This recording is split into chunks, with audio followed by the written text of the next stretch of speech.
Welcome to choice academy. அனைவருக்கும் வணக்கம். எல்லோரும் நல்லா இருக்கீங்களா? இந்த வீடியோ பதிவில் நம்ம 60 டேஸ் ஸ்டடி பிளானில் இருக்கக்கூடிய ஐஎன்எம் பாடங்கள் பார்த்துட்ருக்கோம். அதில் 12th 4th லெசனாக இருக்கக்கூடிய காந்தியடிகள் தேசிய தலைவராக உருவெடுத்து மக்களை ஒன்றிணைத்தல் அப்படிங்கிற பாடத்தினுடைய 2ஆம் பாகம் தான் நம்ம பார்க்க போகிறோம். முதல் பாகத்தில் நம்ம சம்பரான் இயக்கம், கேதா சத்தியாகிரகம், அப்புறம் மாண்டேக செம்ஸ் போர்டு சீர்திருத்தத்தில் என்னென்ன சீர்திருத்த விதிகள்லாம் கொடுத்துருந்தாங்க அப்படின்னு சொல்லி பார்த்துருப்போம். அதற்கு எதிராக காங்கிரஸ் என்ன செஞ்சுன்னு பார்த்துருப்போம். அதற்கப்புறம் இந்தியாவில் தொடங்கப்பட்ட பிராமணர் அல்லாதோர் இயக்கங்கள் தொடர்பாக பார்த்துருப்போம். சரிங்களா? இப்போ நம்ம ஒத்துழையாமை இயக்கம் தொடர்பாக இருக்க பாடங்கள் தொடர்ச்சியாக பார்க்க போகிறோம். பாருங்கள், ரவுலட் சட்டம். சரிங்களா? ரவுலட் சட்டம் அப்போதைய காலகட்டத்தில் காங்கிரஸ் காலனி அரசு என்ன செஞ்சாங்க அப்படின்னு பார்த்தீங்கன்னா, காங்கிரஸுக்குள்ளே இருக்கக்கூடிய மிதவாத தேசியவாதிகளுக்கு முக்கியத்துவம் தந்தாங்க. அதே போல் தீவிர தேசியவாதிகளை தனிமைப்படுத்தினாங்க. இப்படி செய்கிறது பிரிட்டிஷாருடைய கொள்கையோட ஒரு பகுதியாக இருந்துச்சு. ஏன்னா மிதவாத தேசியவாதிகள் சொல்கிறத கேட்டுப்பாங்க. தீவிர தேசியவாதி போய் மக்கள்கிட்ட போயிட்டு கூட்டத்தை கூட்டி மக்களை தீவிரப்படுத்தி போராட்டங்களுக்கு ஏற்பாடு செய்வாங்க. அதனால் அவங்க பிரிச்சே வச்சுருந்தாங்க. அப்படி இருக்கும் பொழுது தான் 1919ஆம் ஆண்டு என்ன செய்கிறாங்க, ஆங்கில அரசு இந்திய கவுன்சில் சட்டம் அப்புறம் ரவுலட் சட்டம் அப்படிங்கிற சட்டத்தை என்ன பண்ணுறாங்க, 1919ஆம் ஆண்டு இயற்றுறாங்க. இந்த ரவுலட் சட்டத்தை சார் சிட்னி ரவுலட் அப்படிங்கிறவர் உருவாக்கியிருப்பார். அதன் காரணமாக இதை ரவுலட் சட்டம் அப்படின்னு சொல்லி அழைக்கப்பட்டது. இந்த ரவுலட் சட்டத்தை காந்தியடிகள் கருப்பு சட்டம் அப்படின்னு சொல்லி விமர்சிச்சிருப்பார். ஏன் அப்படின்னு பார்த்தீங்கன்னா, அந்த சட்டம் அந்த மாதிரியாக இருந்துச்சு. இப்போ பார்த்தீங்கன்னா உலகப்போர் நடந்துட்டு இருந்துச்சு இல்லையா? அந்த காலகட்டத்தில் தீவிரத்தன்மை கொண்ட தேசியவாதிகள் மற்றும் தேசபக்த புரட்சியாளர்கள் இருக்காங்க இல்லையா? அதாவது வன்முறை வாயிலாக புரட்சி செய்கிறவங்க, அவர்களுக்கு எதிராக காலனி அரசு கடுமையான அடக்குமுறைகளை நடவடிக்கைகளை மேற்கொண்டாங்க. பலர் தூக்கில் போடப்பட்டு கொல்லப்பட்டார்கள் அல்லது நீண்ட ஆண்டு காலம் சிறையில் அடைக்கப்பட்டாங்க. அந்த காலகட்டங்களில் பார்த்திங்கன்னா பொதுவாக மக்கள்கிட்ட எப்படி இருந்துச்சுன்னா, போராட்ட எண்ணம் அப்படிங்கிறது மக்கள்கிட்ட அதிகமாக வலுப்பெற்றிருந்த காலகட்டம். அப்படி போராட்ட குணம் மக்கள்கிட்ட வலுப்பெற்றிருந்த போது ஆங்கில அரசு என்ன செய்கிறாங்க, அவர்களை கண்ட்ரோல் பண்ணணும் அப்படிங்கிறதுக்காக பல அடக்குமுறை அதிகாரங்களை உருவாக்கி அதன் மூலம் தன்னை பலப்படுத்தி கொள்ளணும் அப்படின்னு நினைக்கிறாங்க. ஏன்னா மக்கள் மக்கள்கிட்ட போராட்டம் என்ன அதிகமாக இருக்குது, ஊன்னா போராட்டத்தில் இறங்கிடுவாங்க அப்படின்னு இருக்கும் பொழுது காலனி அரசு அப்போ அந்த மக்களை பயமுறுத்தணும் அப்படிங்கிறதுக்காக என்ன செய்கிறாங்க, பல அடக்குமுறை அதிகாரங்களை உருவாக்கி தன்னைத்தானே பலப்படுத்தி கொள்ளணும் அப்படின்னு சொல்லி காலனி அரசு விரும்புகிறாங்க. அதனுடைய நோக்கமாக தான் இந்த கருப்பு சட்டமான ரவுலட் சட்டத்தை இயற்றுறாங்க. சரிங்களா? இந்த ரவுலட் சட்டத்தை மத்திய சட்டப்பேரவையில் இருக்கக்கூடிய ஒவ்வொரு உறுப்பினருமே என்ன பண்ணுறாங்க, இந்த ரவுலட் சட்டத்திற்கான மசோதாவை எதிர்க்கிறாங்க. அப்படி எதிர்த்திருந்த நிலையிலையும் ஆங்கில அரசு என்ன செய்கிறாங்க, 1919 மார்ச் மாதம் ரவுலட் சட்டத்தை நிறைவேற்றுது. சரிங்களா? மத்திய சட்டப்பேரவையில் இருக்கக்கூடிய ஒவ்வொரு உறுப்பினருமே என்ன பண்ணுறாங்க, இந்த ரவுலட் சட்டத்திற்கான மசோதாவை எதிர்க்கிறாங்க. இருந்த போதிலும் ஆங்கில அரசு 1919 ரவுலட் சட்டத்தை நிறைவேற்றுது. இந்த ரவுலட் சட்டத்தின் வாயிலாக என்ன நடக்குது அப்படின்னு பார்த்தீங்கன்னா, எந்த விதமான நீதிமன்ற விசாரணை இல்லாமல் யாரை வேணாலும் கைது செய்து சிறையில் அடைக்கலாம் அப்படின்னு சொல்கிறாங்க. வாரண்ட் இல்லாமல் யாரை வேணாலும் கைது செய்யலாம் அப்படின்னு சொல்லி அதிகமான அதிகாரத்தை அரசுக்கும் காவல்துறைக்கும் இந்த சட்டம் தருது. இதை பார்த்துட்டு இந்திய தேசிய தலைவர்கள் எல்லாமே அதிர்ச்சிக்கு உள்ளாகிறாங்க. காந்தியும் அவருடைய கூட இருக்க எல்லாருமே அதிர்ச்சிக்கு உள்ளாகிறாங்க. அதனால் காந்தியடிகள் என்ன செய்கிறாரு, இந்த கருப்பு சட்டத்துக்கு எதிராக நம்ம ஏதாவது செய்யணும் அப்படின்னு சொல்லி சத்தியாகிரக சபை அப்படின்ற ஒரு சபையை நிறுவுறாரு. சரிங்களா? சத்தியாகிரக சபையை நிறுவுறாரு. காந்தியடிகள் நிறுவிய இந்த சத்தியாகிரக சபை தான் இந்த கருப்பு சட்டத்தை மீறுவது அப்படின்னு சொல்லி முதலாக உறுதியேற்றது.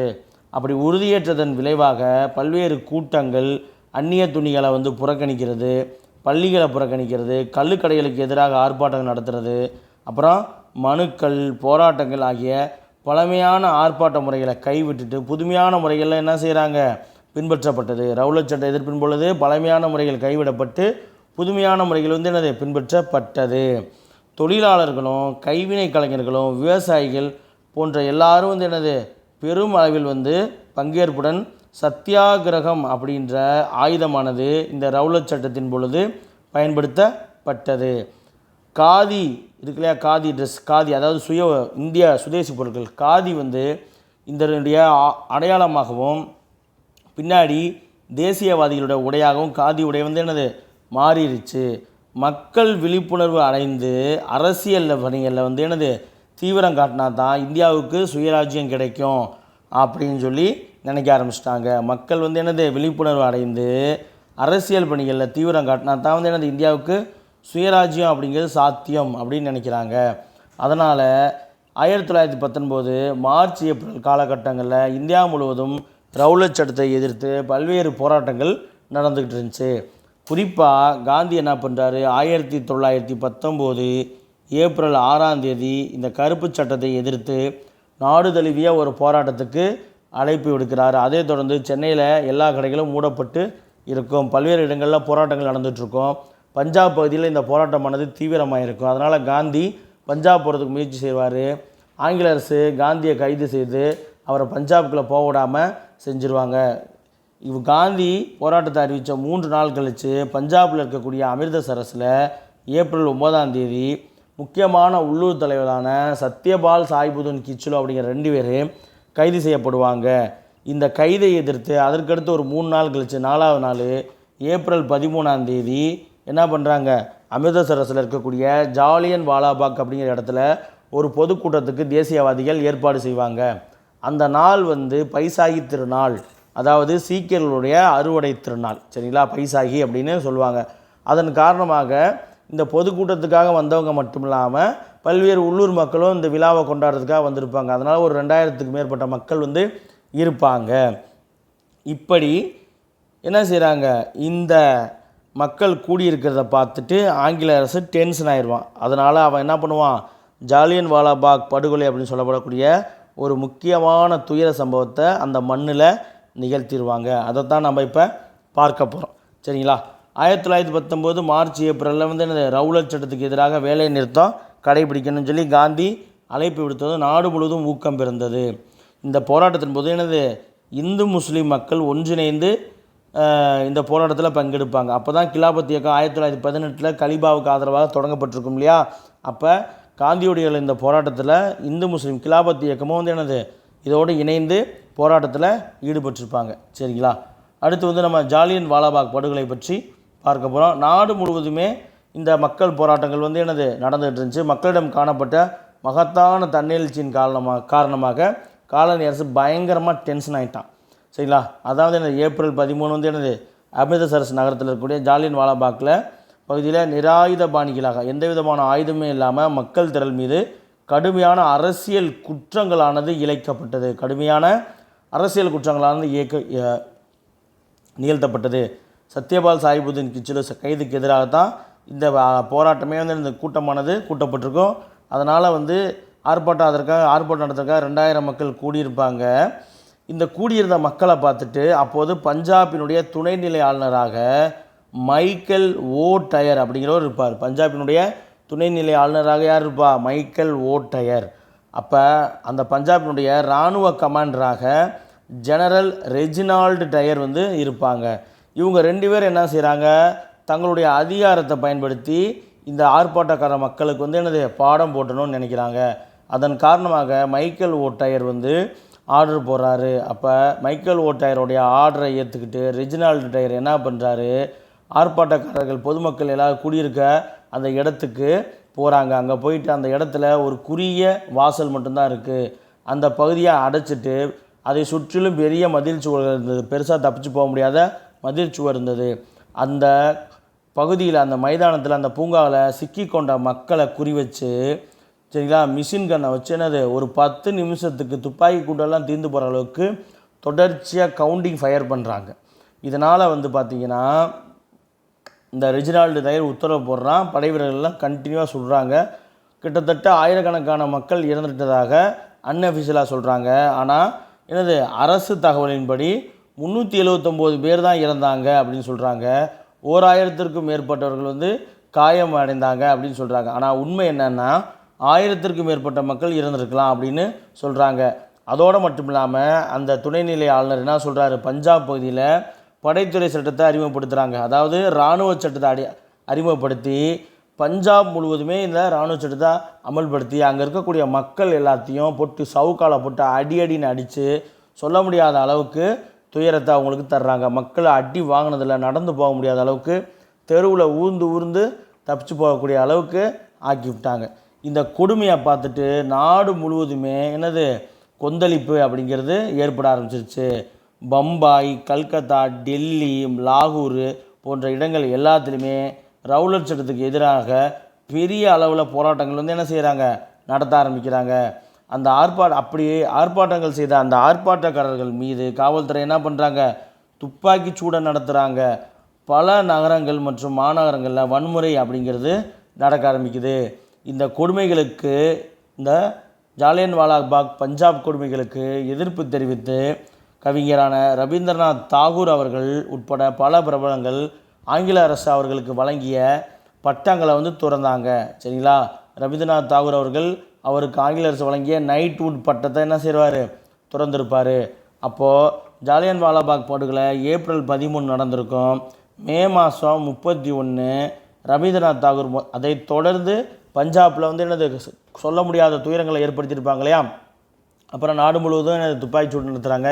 இது போன்ற விஷயங்கள் செஞ்சதுனால இந்த பஞ்சாப் படுகொலையை எதிர்த்து ரவீந்திரநாத் தாகூர் அவர்கள் மே 31 அப்போது இருந்த இந்தியாவுடைய வைஸ்ராய் அவர்களுக்கு ஒரு கடிதம் எழுதுகிறாரு. 1919 மே 31 ரவீந்திரநாத் தாகூர் தனது அரச பட்டத்தை துறந்துட்டு 31ஆம் தேதி அரச பிரதிநிதிக்கு எதிர்ப்பு கடிதத்தை எழுதுகிறார். அந்த கடிதத்தில் தாகூர் எப்படி குறிப்பிட்டிருக்காரு அப்படின்னு பார்த்தீங்கன்னா, இணக்கமற்ற சூழல் நிலவும் வேளையில் அவமானத்தின் சின்னமாக இந்த மதிப்புக்குரிய பட்டம் திகழ்கிறது. அந்த நைட்வுட் பட்டத்தை சொல்கிறாரு.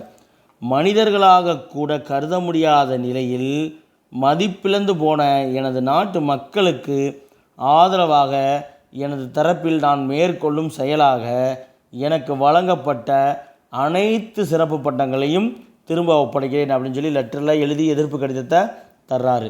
சரிங்களா? அதற்கடுத்து கிலாபத் இயக்கத்தில் ஆங்கில அரசு ஒரு உறுதி தந்திருப்பாங்க. என்ன அப்படின்னா, சுல்தானுடைய அதிகாரத்தை குறைத்திருந்தாலும் இஸ்லாமிய சமய தொடர்பு இருக்குல்லையா, இஸ்லாமிய புனிதத்தலங்கள் வந்து இஸ்லாமியர்கள் அல்லாதவருடைய கட்டுப்பாட்டுக்கு போகாது அப்படின்னு சொல்லி ஆங்கில அரசு உறுதி கொடுத்துருப்பாங்க.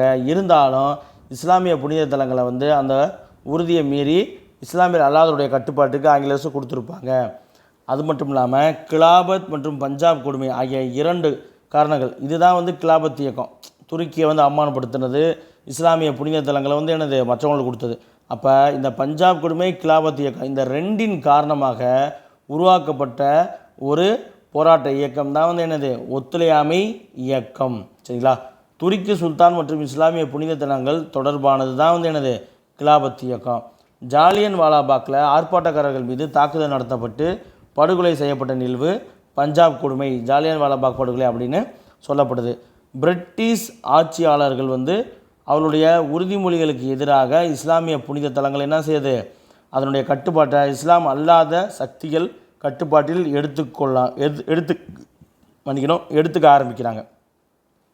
இந்த நிலையில் தான் வந்து ஜாலியன்வாலாபாக்கில் கொடுமைகளும் நடத்தப்படுது. இதன் காரணமாக இந்த ஜாலியன்வாலாபாக் படுகொலை முடிஞ்சிருச்சு.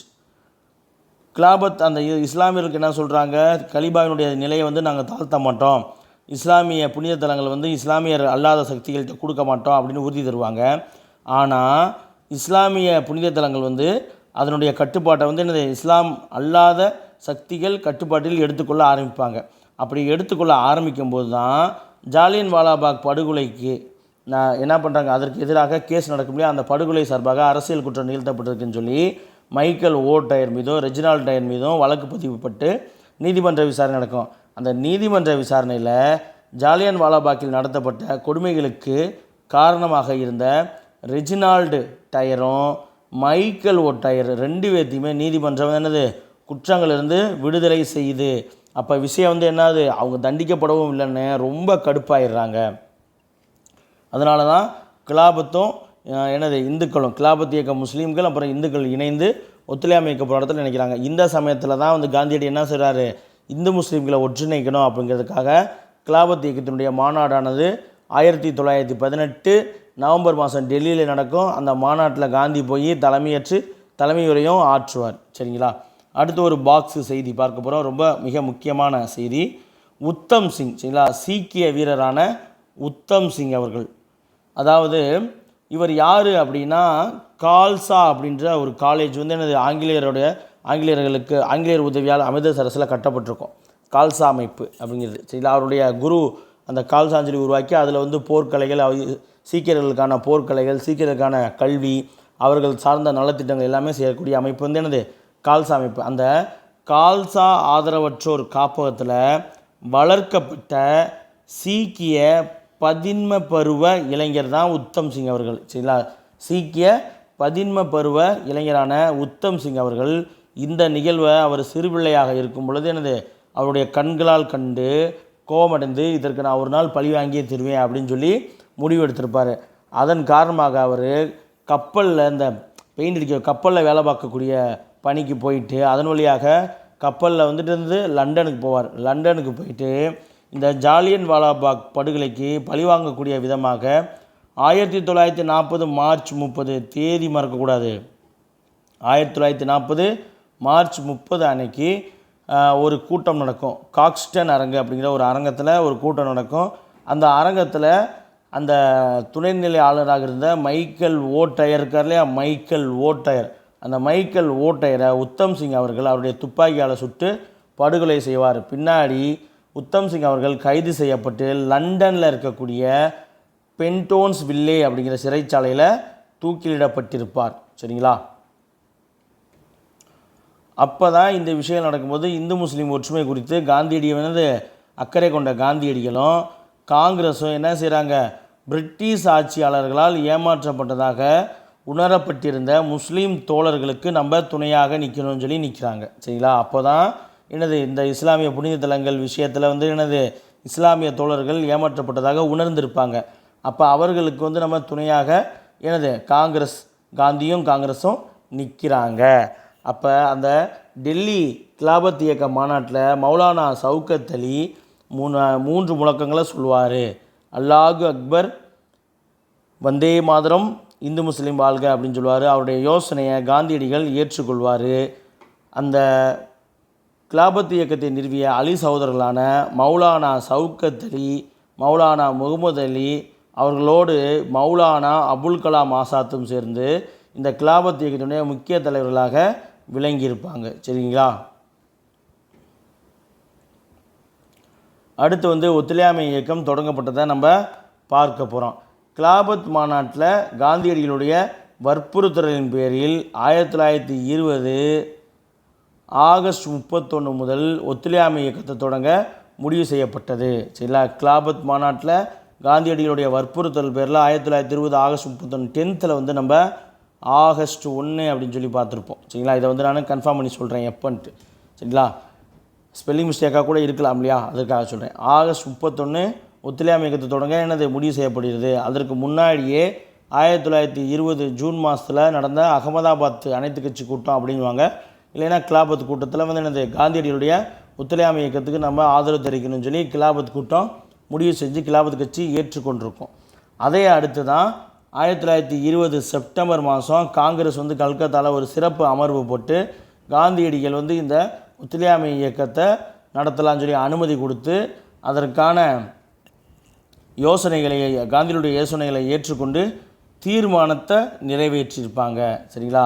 பாருங்கள், இந்த ஒத்துழையாமை இயக்கத்தில் என்னென்னலாம் செய்வாங்கன்னா, அரசு கல்வி நிறுவனங்கள் மற்றும் அரசு நீதிமன்றங்களை புறக்கணிக்கக்கூடிய திட்டத்தை அலகாபாத் பார்த்தோம் இல்லையா, 10th அலகாபாத்தில் 1920 ஜூன் மாதம் கிலாபத் கூட்டம் கூடும்னு, அது மட்டும் கிலாபத் கூட்டம் மட்டும் இல்லாமல் அது அனைத்து கட்சி கூட்டமாக இருக்கும். அந்த அனைத்து கட்சி கூட்டம் முடிவு செய்கிறாங்க. அதற்கப்புறம் தான் செப்டம்பர் மாதம் காங்கிரஸ் சிறப்பு அமர்வு போட்டு அந்த அமர்வில் காலனி ஆதிக்க அரசோட நம்ம இனிமேல் ஒத்துழையாமையை கடைபிடிக்கணும் அப்படின்ட்டு சொல்லக்கூடிய காந்தியடிகளுடைய யோசனைகளை ஏற்றுக்கொண்டு அதற்கு அனுமதியும் தந்து அதற்கான தீர்மானத்தையும் நிறைவேற்றினாங்க. எது வரைக்கும் இதை நம்ம இந்த ஒத்துழையாமை இயக்கத்தை கொண்டு போகணும் அப்படின்னு சொல்கிறாங்கன்னா, கிலாபத் மற்றும் பஞ்சாப் குறைகள் சரி செய்யப்பட்டு தன்னாட்சி அரசு நிறுவப்படக்கூடிய வரைக்கும் நம்ம ஒத்துழையாமை இயக்கத்தை கடைபிடிக்கணும் அப்படின்னு சொல்லி இந்த 1920 செப்டம்பர் சிறப்பு மாநாட்டில் உறுதியேற்கிறாங்க. இந்த மாநாட்டில் ஏற்கப்பட்ட உறுதிகள் எல்லாமே வந்து பார்த்திங்கன்னா நாக்பூரில் நடைபெற்ற 1920 நாக்பூரில் சேலம் விஜயராகவாச்சாரி அவர்கள் தலைமையில் நடைபெற்ற மாநாட்டில் அங்கீகரிக்கப்படும். சரிங்களா? இப்போ ஒத்துழையாமை இயக்கம் தொடங்கப்பட்டுருச்சு.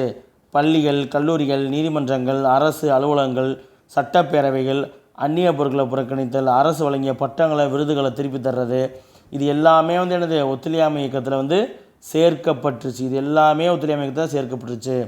மாற்றாக அப்போ கல்வி இல்லைன்னா நமக்கு படிக்காமல் என்ன செய்யுது அப்படின்னா, அதற்கு மாற்றாக இந்திய தேசியவாதிகளே என்ன பண்ணுறாங்க, தேசிய பள்ளிகளை நிறுவுகிறாங்க. உள்ளாட்சி அமைப்புகளை அவங்கள அந்நிய ஆட்சியோட தொடர்பு இல்லாமல் சுதந்திரமான உள்ளாட்சி அமைப்புகளை, பஞ்சாயத்துகள் இதெல்லாமே நிரப்புகிறாங்க. சுதேசி பொருட்கள் இருக்கக்கூடிய எல்லா கடைகளையும் உற்பத்தி செய்யப்பட்டு பயன்படுத்தப்பட்டது, விற்கப்பட்டது. அதைத் தொடர்ந்து வரிகொடா இயக்கம், சட்டமறுப்பு இயக்கம் போன்ற பல இயக்கங்களை பின்னாடி இந்த போராட்டத்தில் இணைக்கக்கூடிய ஆயிடுச்சு. அதைத் தொடர்ந்து தான் அதைத் தொடர்ந்து உருவாக்கப்பட்ட வரிகொடா இயக்கம், சட்டமறுப்பு இயக்கம் இது எல்லாமே ஒத்துழையாமை இயக்கத்தோடு இணைக்கப்பட்டது. சரிங்களா? அடுத்து 1920 நாக்பூரில் நிகழ்ந்த காங்கிரஸ் அமர்வு, நாக்பூர் காங்கிரஸ் அமர்வு, அதற்கு முந்தைய அமர்வில் கொண்டு வரப்பட்ட தீர்மானங்கள் எல்லாமே இந்த அமர்வில் டிசம்பர் மாதம் நடந்த கூட்டத்தில் ஏற்றுக்கொள்ளப்பட்டது.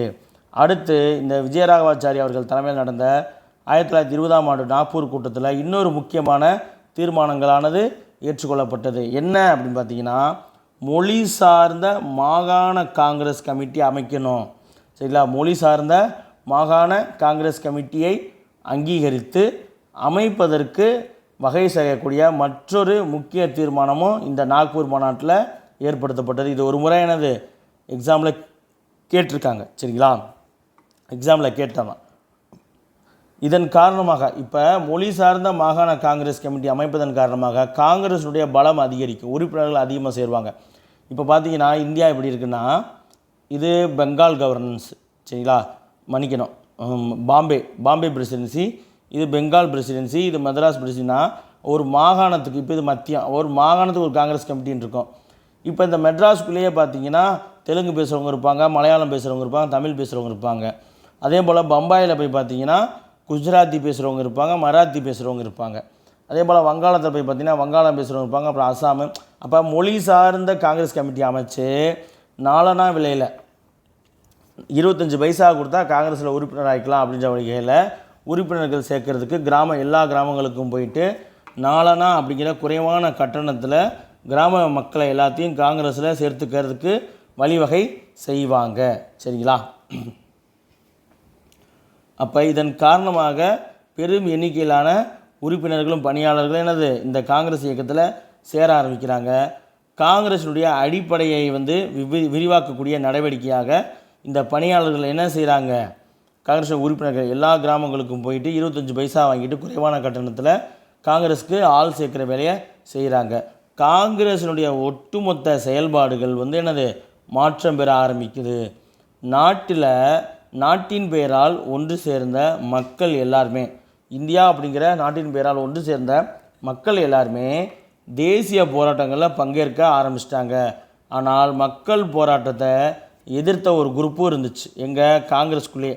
நம்ம ஏற்கனவே அங்கே பார்த்தோம்ல, சமூக அடிப்படை மாற்றத்தை மக்கள்கிட்ட கொண்டு போகக்கூடாதுன்னு ஒரு குரூப் இருந்துச்சு. அதே போல் இந்த போராட்டங்கள் எல்லாத்துலேயுமே மக்கள் கலந்துக்கக்கூடாது அப்படிங்கிறத எதிர்க்கிறதுக்கும் ஒரு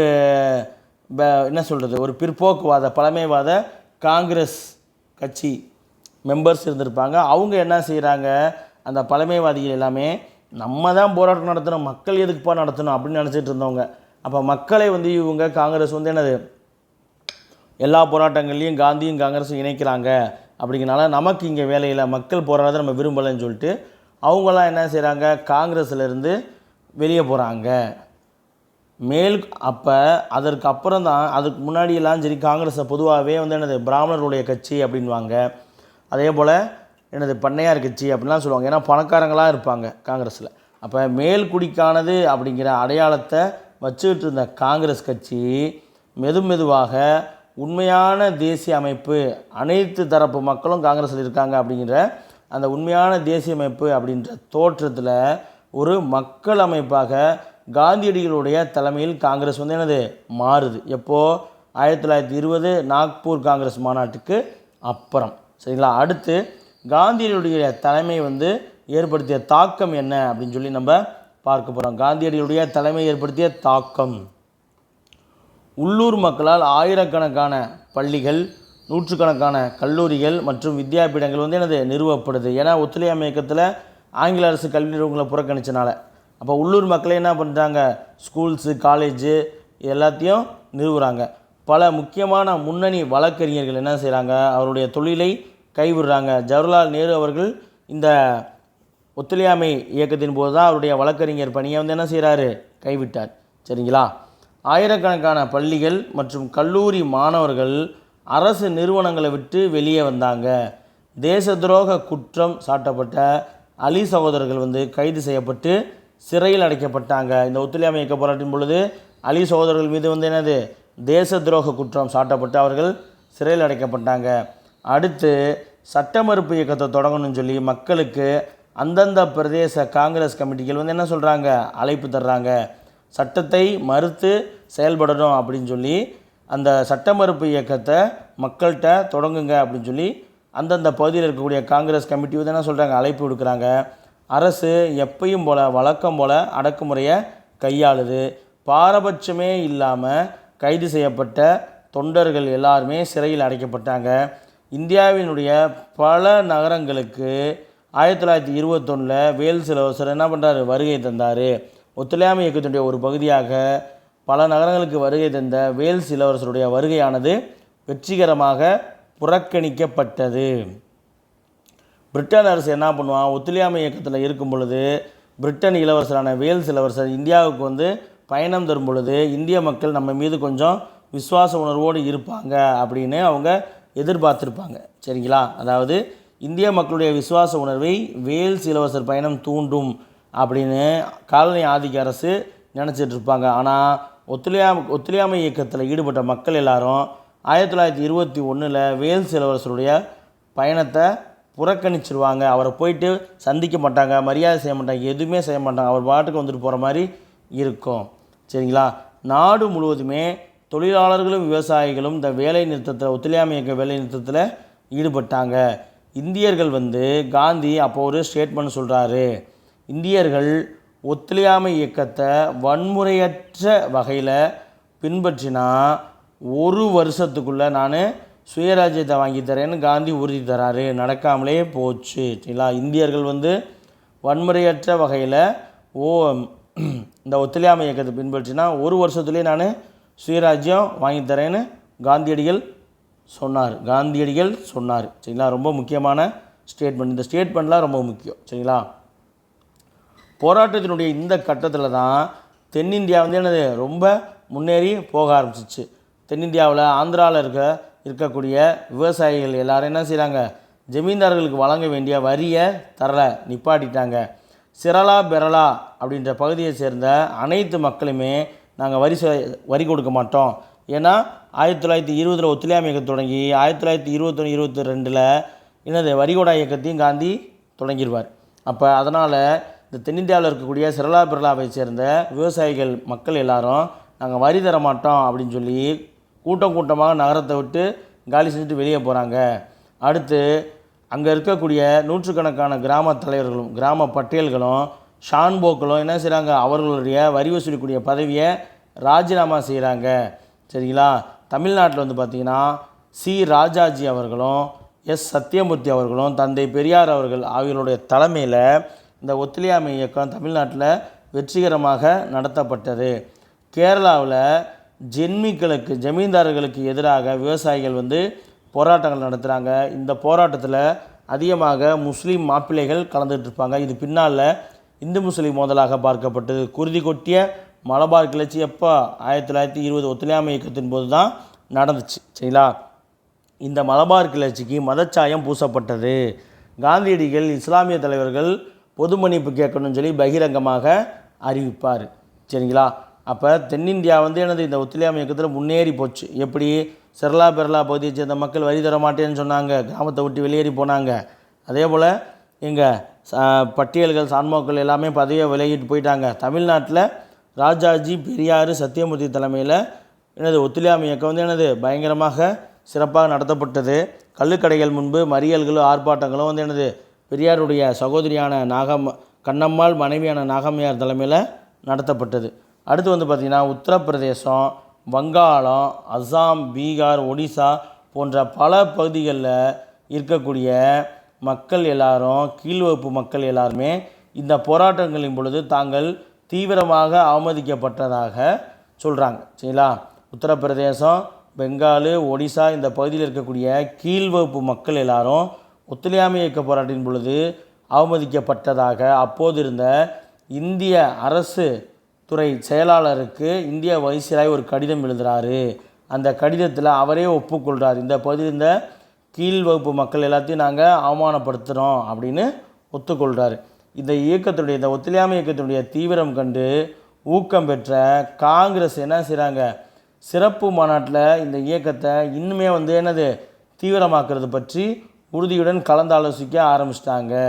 என்ன சொல்கிறாங்க, அரசு 7 நாளுக்குள்ளே பத்திரிகை சுதந்திரத்தை மீட்டு சிறை கைதிகளை விடுதலை செய்யலைன்னா பர்தோலியில் வரிகோடா பிரச்சாரங்கள் உட்பட சட்ட மறுப்பு இயக்கத்தை தொடங்க போகிறேன் அப்படின்னு சொல்லி காந்தி பிப்ரவரி மாதம் 1922 அறிவிக்கிறாரு. சரிங்களா? பர்தோலியில் 10th அப்படியே கொடுத்துருப்பாங்க. 1922 பர்தோலியில் காந்தி வரிகோடா இயக்க பிரச்சாரத்தை அறிவித்தார், துவங்கினார்னு. அப்போ அவர் வரிகோடா இயக்க பிரச்சாரத்தை 7 நாளுக்குள்ளே பத்திரிகை சுதந்திரத்தை மீட்டுட்டு கைது செய்யப்பட்டவர்கள் பத்திரிகை சுதந்திரத்தை திருப்பி தரணும், சிறை கைதிகளை விடுதலை செய்யணும்னு சொல்லி 7 நாள் காந்தி 7 days டைம் தர்றாரு. அப்படி இல்லைன்னா நான் வரிகோடா இயக்கத்தையும் சட்ட மறுப்பு இயக்கத்தையும் தொடங்கிடுவேன்னு 1922 பிப்ரவரியில் அறிவிக்கிறாரு. அதே 1922 பிப்ரவரியில் அவர் அறிவித்த 5ஆவது நாள் 5ஆம் தேதி சௌரி சௌரா சம்பவமானது நிகழ்ந்துடும். அடுத்து நம்ம பார்க்க போகிறது பாருங்கள், சௌரி சௌரா சம்பவம், ஒத்துழையாமை இயக்கத்தை திரும்ப பெறுதல். சரிங்களா? நாடு விடுதலை அடைந்து சுயராஜ்யம் கிடைச்சிரும் அப்படின்னு சொல்லி இந்த போராட்டத்துடைய தீவிரம் கண்டு பல பேர் தலைவர்களும் பொதுமக்களும் தேசியவாத தொண்டர்கள் எல்லாரும் அதிக ஊக்கமாக இந்த போராட்டத்தில் ரொம்ப தீவிரமாக பங்கேற்றிருந்தாங்க. ஒரு வருஷம் காந்தி சொல்லிட்டாருப்பா, ஒரு வருஷம் நம்ம இந்த ஒத்துழையாமை இயக்கத்தை ரொம்ப வன்முறையற்ற முறையில் கொண்டு போயிட்டோம்னா நாடு தீவிரம் அடைஞ்சிடுன்னு இந்த இயக்கம் போகிறத பார்த்து மக்கள் எல்லாரும் ரொம்ப ஆர்வமாக இந்த தீவிரத்தை தொடர்ச்சியாக செய்ய ஆரம்பிச்சிருவாங்க. அப்படி பார்த்திங்கன்னா பொதுமக்கள் மட்டும் இல்லாமல் காடுகளில் வசிச்சுட்டு இருந்த பழங்குடியின மக்கள் கூட இந்த போராட்டங்களில் இந்த போராட்டங்களில் இணைந்துட்டாங்க. இந்த இயக்கம் அந்த பழங்குடியின மக்களை கூட இது பாதிக்குது. அது மட்டும் இல்லாமல் அவர்களை ஈர்க்கவும் செய்யுது. கலவரங்கள் மற்றும் மோசமான வன்முறைகளும் அந்த பகுதியில் நடந்துகிட்டு தான் இருந்துச்சு, நாட்டில் நடந்துகிட்டு தான் இருந்துச்சு. அதில் ஒன்று தான் மலபார் மற்றும் ஆந்திராவில் 2 வன்முறை கிளர்ச்சிகளானது நடந்துச்சு. மலபார் கிளர்ச்சி நடந்துச்சு. ஆந்திராவில் பார்த்திங்கன்னா ஆந்திராவில் இருக்கக்கூடிய கடற்கரையோர ஆந்திர பகுதியான ராம்பா பகுதியில் அல்லூரி சீதாராமராஜு அப்படிங்கிற தலைமையில் பழங்குடியின மக்கள் கிளர்ச்சி செய்கிறாங்க. மலபாரில் முஸ்லீம் மாப்பிள்ளைகள் விவசாயிகள் என்ன செய்கிறாங்க, ஆயுதமேந்தி உயர் வகுப்பினர் ஜென்மிகளை நிலப்பிரபுக்களை எதிர்த்து பிரிட்டிஷாருக்கு எதிராக கிளர்ச்சியில் செஞ்சாங்க. சரிங்களா? இது நடக்கும்போது இந்த விஷயம் நடந்துட்டுருக்கு. சரிங்களா? 2 கிளர்ச்சி ஒத்துழையாமை இயக்கும் பொழுது 2 கிளர்ச்சி, வன்முறை கிளர்ச்சி நடக்குது. ஒன்று மலபார் கிளர்ச்சி, இன்னொன்று ராம்பா பகுதியில் அல்லூரி சீதாராமராஜு தலைமையில் நடக்குது. அல்லூரி சீதாராமராஜு தலைமையில் நடந்த ஆதிவாசியுடைய கிளர்ச்சி அடக்கிறதுக்கு அரசு மலபார் காவல்துறை பிரிவு அனுப்பி அல்லூரி சீதாராமராஜை துப்பாக்கியில் சுட்டு கொன்றுவாங்க. சரிங்களா? அப்போ தான் உத்தரப்பிரதேசத்தில் இருக்கக்கூடிய கோரக்பூர் மாவட்டத்தில் பக்கத்தில் இருக்கக்கூடிய சௌரி சௌரா அப்படிங்கிற கிராமத்தில் என்ன நடக்குதுன்னா, மதுக்கடைகள் மற்றும் உள்ளூர் சந்தைகளில் அதிக விலைக்கு பொருட்கள் விற்கப்படுது. உள்ளூரில் சந்தையில் விலைவாசி உயர்ந்துருச்சு அப்படின்னு சொல்லி அதை கண்டித்து என்ன பண்ணுறாங்க, ஒரு தன்னார்வ குழு என்ன செய்கிறாங்க, ஆர்ப்பாட்டங்களை நடத்துகிறாங்க. ஒரு தன்னார்வ குழு என்ன செய்கிறாங்க, ஆர்ப்பாட்டங்களை நடத்துகிறாங்க. என்றைக்கு பார்த்திங்கன்னா 1922 பிப்ரவரி 5 இந்த குழு நடத்துது. அந்த ஆர்ப்பாட்டத்தில் 3000 நபர்களுடன் நடந்த ஒரு காங்கிரஸ் கட்சி பேரணி, காங்கிரஸ் தேசியவாதிகள் அதில் போய் கலந்துக்கிறாங்க. அப்போ 1900 ஆல்ரெடி உள்ளூர் பண்டங்கள் விலைவாசி உயர்வை எதிர்த்து ஒரு தன்னார்வ குழு என்ன செய்கிறாங்க, ஆர்ப்பாட்டங்கள் சௌரி சௌராவில் நடத்திட்டு இருக்காங்க. அப்படி அவங்க நடத்திட்டு இருக்கும்போதே பிப்ரவரி 5 1922 பிப்ரவரி 5 காங்கிரஸ் என்ன செய்கிறாங்க அப்படின்னா 3000 நபர்களுடன் வந்து ஒரு பேரணியை காங்கிரஸ் கட்சி நடத்துது. அந்த காங்கிரஸ் கட்சி பேரணி மீது காவல்துறையினர் என்ன பண்ணுறாங்க, துப்பாக்கியால் சுடுறாங்க. இதனால் ஆர்ப்பாட்டக்காரர்கள் கோபமடைந்து காவல்துறையினரை அடித்து விரட்டுறாங்க. தாங்கள் கம்மியான எண்ணிக்கையில் இருக்கோம்னு சொல்லி பயந்துட்டு காவல்துறையினர் என்ன செய்கிறாங்க, காவல் நிலையத்துக்குள்ளே புகுந்து அடைச்சிக்கொள்கிறாங்க. ஆனால் ஆர்ப்பாட்டக்காரர்கள் கோபம் தீராமல் அந்த காவல் நிலையத்தையே தீயிட்டு கொளுத்துறாங்க. இதன் காரணமாக 22 காவலர்களுமே உயிரிழந்துடுறாங்க. இந்த நிகழ்வு காந்தியடிகளை அதிர்ச்சிக்குள்ளாக்கி காந்தியடிகள் என்ன செய்கிறாரு, இந்த வன்முறை சம்பவம் நிகழ்ந்த காரணத்தால் காந்தியடிகள் வந்து எனது ஒத்துழையாமை இயக்கத்தை நிறுத்தப் போவதாக அறிவிக்கிறாரு. அதனைத் தொடர்ந்து காந்தியடிகள் கைது செய்யப்பட்டு சிறையிலையும் அடைக்கப்பட்டுருவார். சரிங்களா, வன்முறையை தூண்டிட்டார் காந்தி அப்படின்ட்டு. தேசியவாத தொண்டர்கள் காந்தி வந்து எனது இந்த ஒத்துழையாமை இயக்கத்தை திரும்ப பெற்றதன் காரணமாக ஏமாற்றம் அடைந்து குழப்பமடைந்து அவங்க வன்முறையில் புரட்சிகர நடவடிக்கையில் ஈடுபடுறாங்க. சரிங்களா, எல்லா தொண்டர்களும் ஏமாற்றம் அடையக்கூடிய வகையில் காந்தி இந்த ஒத்துழையாமை இயக்கத்தை நான் நிப்பாட்ட போகிறேன் அப்படிங்கிறத எங்கே அறிவிக்கிறாரு அப்படின்னா பர்தோலியில் அறிவிக்கிறாரு. காங்கிரஸுடைய செயற்குழு இந்த காந்தியினுடைய அறிவிப்பை என்னது ஏற்றுக்கொண்டது, எங்கள் பர்தோலியே ஏற்றுக்கொண்டது. சரிங்களா, இந்த முடிவை இளம் தொண்டர்கள் எதிர்க்கிறாங்க. அப்படி இளம் தொண்டர்கள் காந்தியடிகளுடைய இந்த ஒத்துழையாமை இயக்க போராட்ட நிறுத்தத்தை இளம் தொண்டர்கள் யார், ஜவஹர்லால் நேரு, சுபாஷ் சந்திர போஸ் எல்லாமே விமர்சனம் செய்கிறாங்க. சிலர் வந்து என்ன சொல்கிறாங்க, காந்தி மீது நம்பிக்கை கொண்ட தொண்டர்கள் எல்லோரும் என்ன சொல்கிறாங்க, காந்தியடிகளுடைய இந்த விஷயம் வந்து ஒரு தந்திரமான முடிவு அப்படின்னு சொல்கிறாங்க.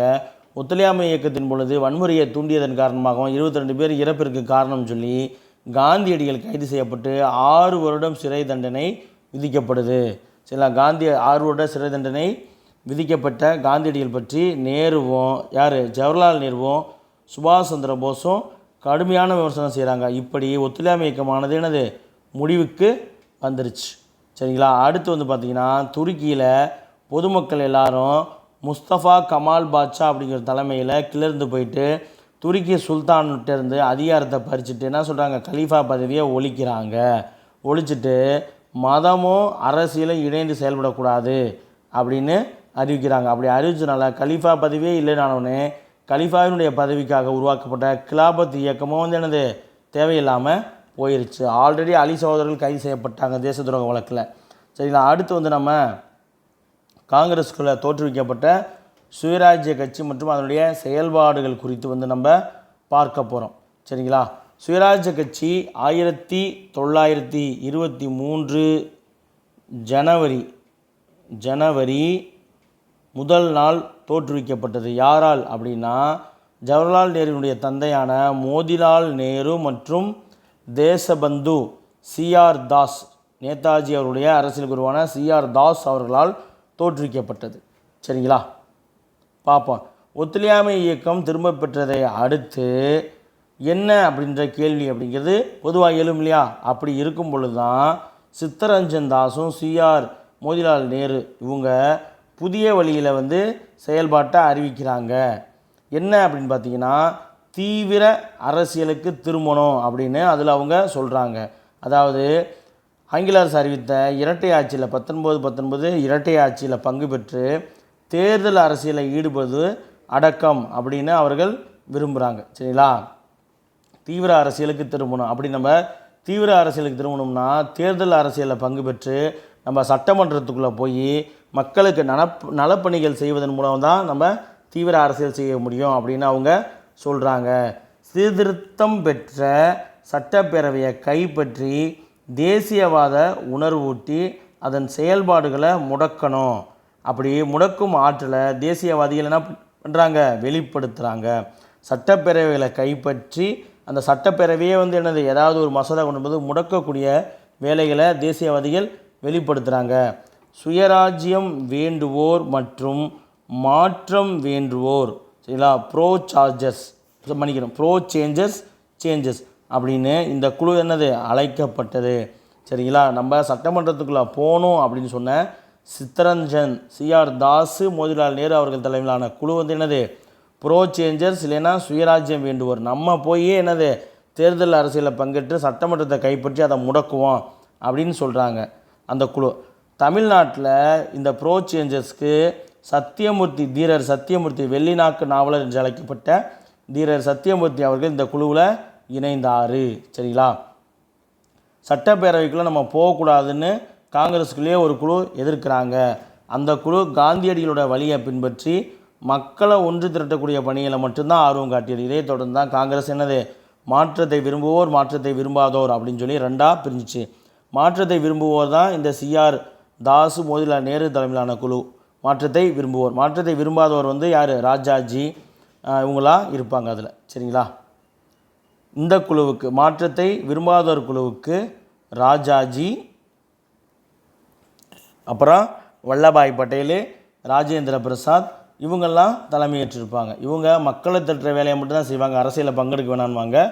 சிஆர் தாஸ், மோதிலால் நேரு தலைமையில் என்ன பண்ணுவாங்க, அரசியலில் நுழைவாங்க. ஆனால் காங்கிரஸினுடைய பல தலைவர்களும் வேறு அடையாளங்களில் மாகாணங்கள் நடைபெற்ற தேர்தலில் போட்டிக்கிட்டு இருப்பாங்க. சரிங்களா? சரி, எந்த மாற்றமும் தேவையில்லை என்று இந்த அணி வலியுறுத்துச்சு. நோ சேஞ்சர்ஸ் அப்படின்னு சொல்கிறாங்க. எந்த மாற்றமும் வேணாம்னு சொல்லி ராஜாஜி, வல்லபாய் பட்டேல், ராஜேந்திர பிரசாத் தலைமையிலான அணி வந்து என்னது சொல்கிறாங்க. தேர்தல் அரசியல் தேசியவாதியினுடைய கவனத்தை வந்து என்னது திசை திருப்பும் என்று மக்களை ஒன்று திரட்டும் பணிகளிலிருந்து அவர்கள் விலகிச் செல்ல வைத்துவிடும் அப்படின்னு அவர்கள் வாதிடுறாங்க. இந்த நோ சேஞ்சஸ் இருக்காங்க இல்லையா, நோ சேஞ்சஸ் என்ன சொல்கிறாங்க அப்படின்னா, தேர்தல் அரசியல் வந்து என்ன செய்யும், மக்களை தேர்தல் அரசியலானது மக்களை ஒன்று திரட்டக்கூடிய பணியிலிருந்து தேசியவாதிகளை என்னது அவருடைய கவனத்தை திசை திருப்பிடும், அந்த பணியிலேருந்து அவர்களை விலகி செய்ய வச்சிரும் அப்படின்னு சொல்கிறாங்க. யார், மாற்றத்தை விரும்பாதவங்க சொல்கிறாங்க. மாற்றத்தை விரும்புகிறவங்க என்ன சொல்கிறாங்க, நம்ம சட்டப்பேரவைக்குள்ளே போயிட்டு மக்களுக்கு உதவிகள் செஞ்சு சட்டப்பேரவையை முடக்கி சுயராஜ்யம் அடையலான்னு இவங்க வாதாடுறாங்க. இப்படி ரெண்டு குரூப்பு காங்கிரஸுக்குள்ளேயே வருது. சரிங்களா? அடுத்து இதை தொடர்ந்து நூல் நூற்கிறது, மது அருந்தாமை, இந்து முஸ்லீம் ஒற்றுமை, தீண்டாமையை ஒழிப்பது, ஊரக பகுதி மக்களை ஒன்று திரட்டி மக்கள் இயக்கங்களை பங்கேற்க செய்வது ஆகிய காந்தியடிகளுடைய ஆக்கப்பணிகளை தொடர என்னது மாற்றத்தை விரும்பாதவர்கள் என்னது விருப்பம் தெரிவிக்கிறாங்க. மாற்றம் வேண்டும் அப்படின்னு சொன்னவங்க சுயராஜ்ய கட்சி, சரிங்களா, மாற்றத்தை வேண்டுவோர் என்ன செய்கிறாங்க, சுயராஜ்ய கட்சியை காங்கிரஸினுடைய ஒரு பகுதியாக தொடங்குறாங்க. பின்னால் காங்கிரஸே இந்த சுயராஜ்ய கட்சியை அங்கீகரிக்கும். சரிங்களா? காங்கிரஸின் ஒரு பகுதியாக சுயராஜ்ய கட்சியை தொடங்குறாங்க. இந்த இரண்டு குழுக்களுக்கும் இடையே சமாதானமானது ஏற்படுத்தப்பட்டு காங்கிரஸ் திட்டங்களில் இரண்டு குழுக்களுமே ஈடுபடுத்தப்பட்டு காந்தியடிகள் ஆக்கப்பணிக்கு ஆதரவு தெரிவித்திருந்த நிலையில் அவரது தலைமையின் கீழ் ஒரு குழுவுக்கு மற்றொரு குழுவின் செயல்பாடுகள் துணை செய்யணும் அப்படின்னு சொல்லி தீர்மானிக்கப்பட்டது. அப்போ இதற்கிடையில் ரெண்டு குழுவுக்கும் இடையிலேயே சமாதானம் அப்படிங்கிறது ஏற்படுத்தப்பட்டு காங்கிரஸுடைய திட்டங்கள் எல்லாத்துலேயுமே இரண்டு குழுக்களுமே ஈடுபடுத்தப்படணும் அப்படின்னு காந்தியடிகள் ஆக்கப்பணிக்கு ஆதரவு தெரிவிக்கிறார். அப்படி அவர் தெரிவித்த நிலையில் அவருடைய தலைமையின் கீழ் ஒரு குழுவுக்கு மற்றொரு குழு ஒரு குழுவானது மற்றொரு குழுவின் செயல்பாடுகள் துணை செய்யணும் அப்படின்னு சொல்லி தீர்மானிக்கிறாங்க. ஒருத்தருக்கு ஒருத்தர் உதவி செஞ்சுக்கணும் அப்படின்னு சொல்லி முடிவு செய்கிறாங்க. இப்போ மாற்றத்தை விரும்பாதவர் ஒரு நிலைப்பாடு எடுத்தாங்கன்னா அதுக்கு இவங்க ஆதரவு தரணும், மாற்றத்தை விரும்புகிறவங்க ஒரு நிலைப்பாடு எடுத்தாங்கன்னா அதற்கு மற்றவங்க ஆதரவு தரணும் அப்படின்ற வகையில் ஏற்பாடு செஞ்சுருப்பாங்க. அப்படி பார்த்திங்கன்னா அதை தொடர்ந்து சுயராஜ்ய கட்சி ஆரம்பிக்கப்பட்டது 1923 தொடர்ந்து 23 நடத்தப்பட்ட தேர்தல்களில் மாகாணங்கள்லேயும் மத்திய அளவிலையும் நடத்தப்பட்ட சட்டப்பேரவை தேர்தல்களில் மத்திய சட்டப்பேரவைக்கு நடந்த தேர்தல்களில் சுயராஜ்ய கட்சி சிறப்பாக பங்கேற்று 101 இடங்களில் 42 இடங்களை கைப்பற்றியது. மத்திய சட்டப்பேரவையில் சுயராஜ்ய கட்சி பங்கு பெற்று மொத்தம் இருந்த 101 இடங்களில் அது 42 இடங்களை கைப்பற்றுறாங்க. மற்ற உறுப்பினர்களுடைய ஆதரவோடு காலனி ஆதிக்க ஆட்சியில் கொண்டு வரப்பட்ட மக்கள் விரோத சட்டங்கள் இருக்கு இல்லையா, அந்த எல்லா மக்கள் விரோத சட்டங்களையும் தீவிரமாக சுயராஜ்ய கட்சியால் எதிர்க்க முடிந்தது. தேர்தல் அரசியலில் பங்கெடுத்த காரணத்தால் காலனி அரசு எந்த விதமான ஒரு மக்கள் விரோத சட்டங்கள் கொண்டு வந்தாலும் அதை எதிர்க்க முடிஞ்சது. 1919ஆம் ஆண்டு சட்டத்தினுடைய குறைபாடுகள் குறித்து தெரிவிக்கிறதுலையும் இந்த சுயராஜ்ய கட்சி வெற்றியை அடைந்தாங்க. அடுத்த நாட்கள் போக போக காலம் போக போக சுயராஜ்ய கட்சியினுடைய முயற்சிகளுக்கு ஊக்கமானது குறைந்து சுய நினைவுடனோ அல்லது சுய நினைவின்றியோ அரசு நியமித்த பல குழுக்களில் உறுப்பினர்களாக சேர்க்கப்பட்டதை அவங்க ஏற்றுக்க ஆரம்பிச்சிட்டாங்க. நாட்கள் போப்போ, ஏன்னா 23 சிஆர் தாஸ் மோதிலால் நேரு ஆரம்பிக்கிறாங்க, 25 சிஆர் தாஸ் இறந்துடுவார். அதனால் ஒரு சரியான தலைமை இல்லாமல், ஒரு வழிகாட்டுதல் இல்லாமல் போக போக அவங்க நினச்சோ அவங்க நினைவோடு இருந்தோ இல்லை நினைவில்லாமலோ ஆங்கில அரசு நியமித்த பல குழுக்கள்லேயும் இந்த சுயராஜ்ய கட்சியை சேர்ந்த உறுப்பினர்களாக சேர்க்கப்பட்டதை அவங்க ஏற்றுக்கொள்ள ஆரம்பித்தாங்க. சரிங்களா? அதனால் சுயராஜ்ய கட்சி என்னது இல்லாமலே போக ஆரம்பிச்சிச்சு. தேசிய அளவில் பார்த்திங்கன்னா மக்கள் போராட்டம் நடைபெறாமல் இருந்த நிலையில் பிரிவினைவாத சிந்தனை போக்கு அவர்களை ஆட்டி படைத்தது. சரிங்களா?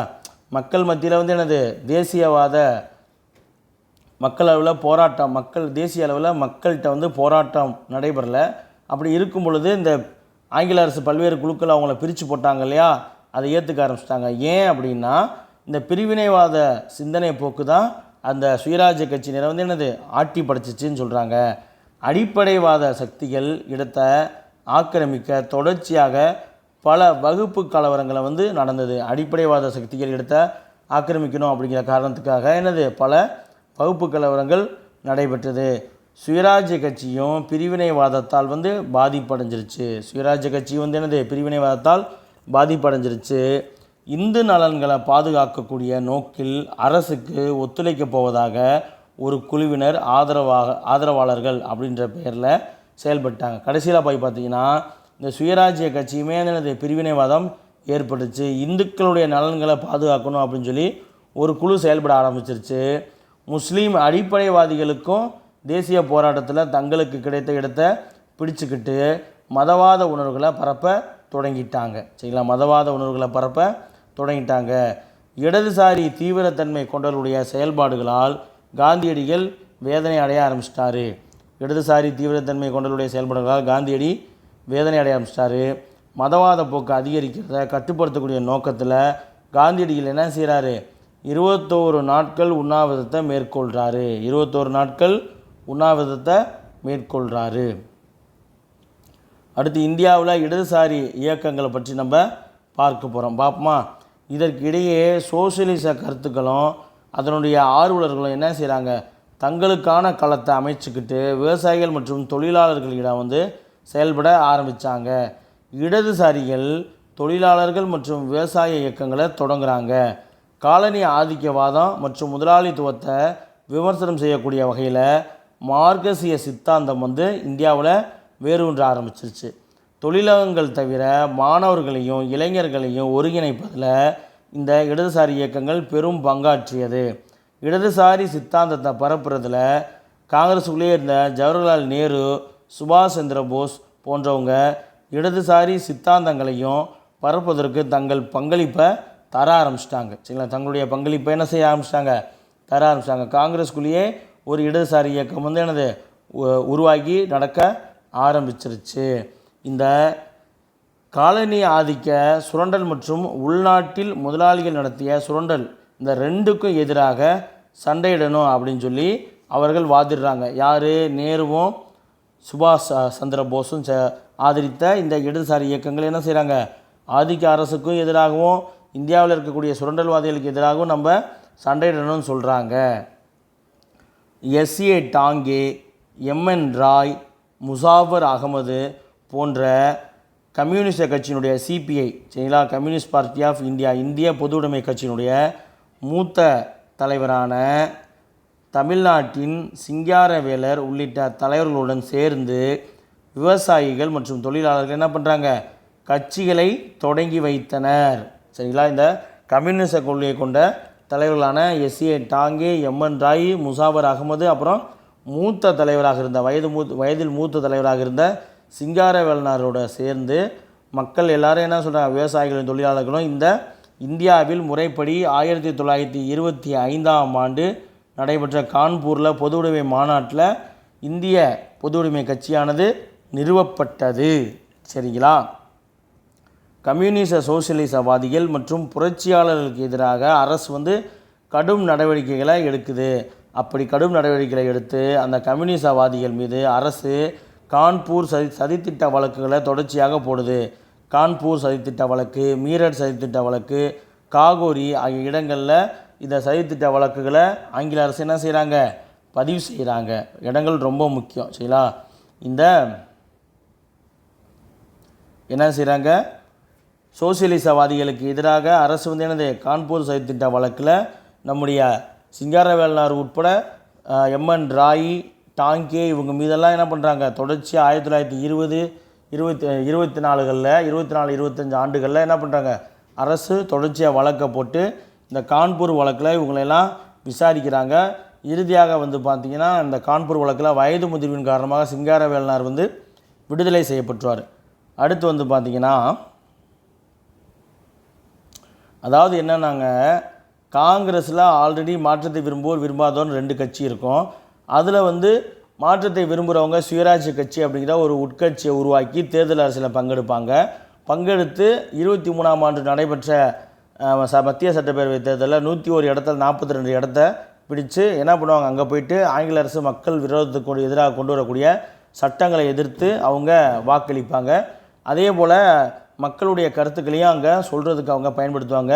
நாள் போக போக என்ன ஆகுனா, ஆங்கில அரசு பிரித்தாளும் கொள்கையை கொண்டு வந்து அவங்க விரும்பியோ விரும்பாத வகையிலோ ஆங்கில அரசு பல்வேறு குழுக்களில் என்ன பண்ணுறாங்க, பல குழுக்களை நியமிக்கிறாங்க. அந்த குழுக்களில் அவங்க வந்து உறுப்பினர் ஆகிறாங்க. பின்னால் போய் பார்த்திங்கன்னா காங்கிரஸ்லேயும் இந்த சுயராஜ்ய கட்சி எனது பிரிவினைவாதத்துக்கு ஆட்பட்டு சிதைந்து போது நம்முடைய CR தாஸ் அவர்கள் இறந்துடுறாரு. அதனால் இந்த கட்சி வந்து செயல்பாடுகள் எல்லாமே காணாமல் போக ஆரம்பிச்சிருச்சு. சரிங்களா, அடுத்து இந்த கட்சிகளுக்குள்ளேயே வந்து பார்த்திங்கன்னா என்ன நடக்குதுன்னு, இந்துக்களுக்கு ஆதரவாக ஒரு அமைப்பும் முஸ்லீம் அடிப்படைவாதிகளுக்கு எதிராக ஒரு அமைப்பும் உருவாகுது. சரிங்களா, இப்படி மதவாதமானது உணர்வுகள் பரப்பப்பட்டு வகுப்பு கலவரங்கள் ஏற்படுத்தப்படுது.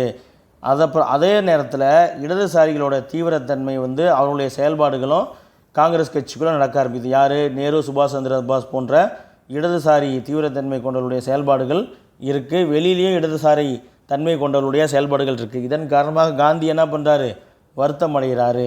மதவாத போக்கு அதிகரிக்குது, காங்கிரஸ்குள்ளேயே மதவாத போக்கு அதிகரிக்குது, நாட்டுக்குள்ளேயே மதவாத போக்கு அதிகரிக்குதுன்ட்டு 21 நாள் உண்ணாவிரதத்தை காந்தி இருக்கிறார். அதை தொடர்ந்து தான் நம்ம இடதுசாரி இயக்கத்தை பார்க்குறோம். இடதுசாரி இயக்கங்கள் வலுப்பெறுவதற்கு நேருவும் சுபாஷ் சந்திர போஸும் காங்கிரஸ்குள்ளேயே இருந்துக்கிட்டு ஆதரவு தர்றாங்க.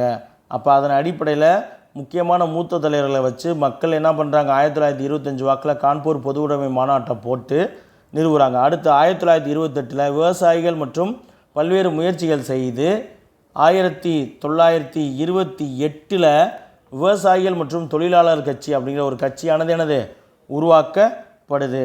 அரசு இந்த காலகட்டங்களில் இந்த இடதுசாரிகளான பொது உடைமைவாதிகள் மீது பல்வேறு வழக்குகளை போட்டு அடக்குமுறை செய்கிறாங்க. அப்படி போடப்பட்ட பல்வேறு சதித்திட்ட வழக்கில் சிங்காரவேலனார் கான்பூர் வழக்கில் விசாரிக்கப்படுவார், கான்பூர் சதித்திட்ட வழக்கில் விசாரிக்கப்படுவார். அதைத் தொடர்ந்து புரட்சிகரவாதிகள் மீது அரசு மீரட் வழக்கு, காகோரி வழக்கு போன்ற இடங்களில் இந்த வழக்கானது பதிவு செய்யப்பட்டது. இந்த காலகட்டங்களில் தான் பகத்சிங்கும் சந்திரசேகர் ஆசாத், ராஜகுரு, சுகதேவ் இவங்க எல்லாரும் முக்கிய பங்காற்றுறாங்க. சரிங்களா, பகத்சிங், சந்திரசேகர் ஆசாத், ராஜகுரு, சுகதேவ் இவங்க எல்லாரும் என்னது முக்கிய பங்காற்றுறாங்க. பகத்சிங் அவர்கள் உறுப்பினராக இருந்த நவஜான் பாரத் சபை ரொம்ப முக்கியம் பாருங்க. பகத்சிங் அவர்கள் உறுப்பினராக இருந்த நவஜான் பாரத் சபை, இந்துஸ்தான் குடியரசு அமைப்பு ஆகியன எல்லாமே இந்த காலத்தில் தான் துவங்கப்பட்டது. சரிங்களா, இந்துஸ்தான் குடியரசு இராணுவம் 1924 HRA. சரிங்களா, இந்துஸ்தான் ரிப்பப்ளிக் ஆர்மி இல்லைன்னா அசோசியேஷன் சொல்லுவாங்க. இது வந்து என்னது உருவாக்கப்பட்டது லா. சரிங்களா, இந்த இந்துஸ்தான் குடியரசு இராணுவத்தை தான் பகத்சிங் அவர்கள் நண்பர்களும் 1928 இவங்க ஆல்ரெடி பொது உடைமைவாத கருத்துக்கள் சோசியலிச கருத்துக்கள் கொண்டதால் பெயர் மாற்றம் செஞ்சு இந்துஸ்தான் சோசியலிச குடியரசு அமைப்பு அப்படின்னு சொல்லி பெயர் மாற்றம் செய்வாங்க. இல்லைனா இந்துஸ்தான் சோசியலிச குடியரசு இராணுவம் அப்படின்னு சொல்லி 28 பெயர் மாற்றம் செய்வாங்க. சரிங்களா, ஆயிரக்கணக்கான இளம் போராளிகள், சரிங்களா, ஆயிரக்கணக்கான இளம் ஆடவர்கள் மற்றும் பெண்கள் காலனி ஆதிக்க ஆட்சிக்கு எதிரானவர்களாகவும் புரட்சியாளர்களாகவும் இந்த காலகட்டங்களில் மாறுறாங்க. குழப்பம் அடைஞ்சனால காந்தி நிப்பாட்டினால குழப்பம் அடைஞ்சு எல்லோரும் இப்படி மாறுறாங்க. இந்தியா முழுவதுமே இளைஞர்கள் மற்றும் மாணவர்களுடைய மாநாடுகள் நடத்தப்பட்டது. இதற்கு இடையே தான் காகோரி சதி வழக்கு நடக்குது. என்னது, இந்த ஹச்சாரியனுடைய உறுப்பினர்களாக இருந்த ராம் பிரசாத் பிஸ்மில், அஸ்பாகுல்லா கான் ஆகிய 2 பேருக்கும் இந்த காகோரி சதி வழக்கில் மரண தண்டனை தர்றாங்க. இந்த காகோரி சதி வழக்கில் ராம் பிரசாத் பிஸ்மிலுக்கும் அஸ்பாகுல்லா கானுக்கும் ஆதரவாக வாதாடியவர் யாருன்னா சிஆர் தாஸ் அவர்கள் வாதாடுறாரு. காகோரி சதி வழக்கு அப்படின்னா என்னது, இந்த ஹச்சாரியனுடைய உறுப்பினரான 1925 உறுப்பினரான இந்த அஸ்பாகுல்லா கானும் ராம் பிரசாத் பிஸ்மில் மற்றவர்கள்லாம் சேர்ந்து என்ன செய்கிறாங்க, காகோரி அப்படிங்கிற இடத்துல அரசினுடைய பணத்தை ஒரு ரயில் கொள்ளையில் ஈடுபட்டு திருடுறாங்க. அதில் இவங்க கைது செய்யப்பட்டு விசாரிக்கப்பட்டு ராம் பிரசாத் பிஸ்மிலுக்கும் அஸ்பாகுல்லா கானுக்கும் மரண தண்டனை வழங்கப்படுகிறது. மற்ற 17 பேருக்கு நீண்ட கால சிறை தண்டனை வழங்கப்பட்டது. 4 பேருக்கு மரண தண்டனை கொடுத்துருப்பாங்க. அதில் ராம் பிரசாத் பிஸ்மில், அஸ்பாகுல்லா கான் 2 பேர். மீதி இருக்கக்கூடிய 17 பேர்த்துக்கு ஆயுள் தண்டனை, நீண்ட கால சிறை தண்டனை தருது. இந்த காகோரி சதித்திட்ட வழக்கில் வழங்கப்பட்டது. சரிங்களா. அடுத்து பார்த்தீங்கன்னா பகத்சிங்கு, சந்திரசேகர் ஆசாத், ராஜகுரு இவங்க 3 பேர் என்ன செய்கிறாங்க, பகத்சிங்கு, சந்திரசேகர் ஆசாத், ராஜகுரு இந்த 3 பேரும் லாலா லஜபதி ராய் கொல்லப்பட்டது மற்றும் காவல்துறை அராஜகத்தை எதிர்த்து பிரிட்டிஷ் காவல்துறை அதிகாரியான சாண்டர்ஸை கொன்றுவாங்க. சரிங்களா. நம்ம சைமன் குழு எதிர்ப்பு போராட்டம் நடக்கும் இல்லையா, அதில் லாகூர் பகுதியில் லாலா லஜபதி ராய் காவல்துறையினுடைய கடுமையான தடியடிக்கு உட்பட்டு காயங்கள் ஏற்பட்டு பின்னால் இறந்துடுவார். சரிங்களா. 1927 அக்டோபர் வாக்கில் அவர் மரணம் அடைஞ்சிடுவார். அதை எதிர்த்து தான் நம்முடைய பகத்சிங், சந்திரசேகர் ஆசாத், ராஜகுரு இந்த 3 பேர் என்ன சொல்கிறாங்க, இந்த லாலா லஜபதி ராய் கொலைக்கு காரணமாக இருந்த காவல்துறை அராஜகத்தை எதிர்த்து சாண்டர்ஸுங்கிற அதிகாரியை கொன்றுறாங்க. இந்த அதிகாரி லாகூரில் நடத்தப்பட்ட தடியடிக்கு தலைமை தாங்கியவர் அப்படின்னு நமக்கு தெரியும். சரிங்களா. அடுத்து பார்த்திங்கன்னா ராஜகுரு அடுத்து பகத்சிங்கும் பத்துகேஸ்வர் தத்தும் என்ன செய்கிறாங்க, மத்திய சட்டப்பேரவைக்குள்ளே போயிட்டு எப்போது 1929 ஏப்ரல் 8 ரொம்ப முக்கியம். 1929 ஏப்ரல் 8 என்ன நடக்குதுன்னா, பகத்சிங்கும் பத்துகேஸ்வர் தத்தும் வெடிகுண்டுகளை எடுத்துகிட்டு போயிட்டு மேலே இந்த சட்டமன்றத்தை பார்வையிடுறதுக்கு இந்த பத்திரிகையாளர் இவங்களாம் இருப்பாங்க இல்லையா, அந்த இடத்துலேருந்து காலியாக இருக்கிற இருக்கைகள் மீது குண்டா போட்டு இன்க்லாப் ஜிந்தாபாத், பாட்டாளி வர்க்கம் வாழ்க அப்படின்னு முழங்குறாங்க. சரிங்களா.